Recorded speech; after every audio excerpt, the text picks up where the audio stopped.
বিগত দিনে 16টি বছর পর্যন্ত মূর্তি তৈরি করা হয়েছে, মূর্তি। আর সেই মূর্তি তৈরি করতে যাইয়া উলামায়ে কেরাম জোরালো ভাবে বাধা দিয়েছে। বাধা দেওয়ার কারণে কি হয়েছে? জেলখানায় যেতে হয়েছে। এই মাটি আমি এক সময় দোয়া করেছিলাম, আল্লাহ মুসলিম আলেমদেরকে তুমি মুক্তি দিয়ে দাও। আচ্ছা বলেন, মুক্তি পেয়েছে কিনা? জোরে কোন পাইছে কিনা? আর মুক্তি তিনারা পেয়েছে। সমুদ্র তাদের সামনে, মানুষ হাজার হাজার মানুষ সামনে বসে যায় ওনাদের কথা শুনে। আর যারা জুলুম করেছে, নির্যাতন করেছে, অত্যাচার করেছে, তাদের হদিস নাই। তাদেরকে এই বাংলার জমিনে মাত্র ৪২ মিনিট সময়, এর ভিতরে সব পলায়ন করেছে। ঠিক কিনা জোরে কর?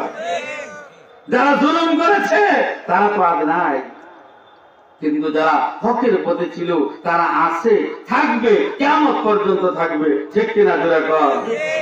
আমার বন্ধুগণ, আল্লাহ পাক ডাক দিয়ে বলেন, নবীজি আপনাকে আমি আল্লাহ ভুলে যাই নাই, ছেড়েও যাই নাই।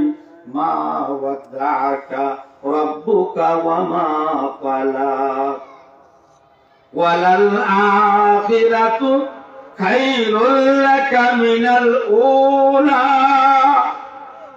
ওগো নবী, এই দুনিয়ার জীবনটা সংকীর্ণ জীবন।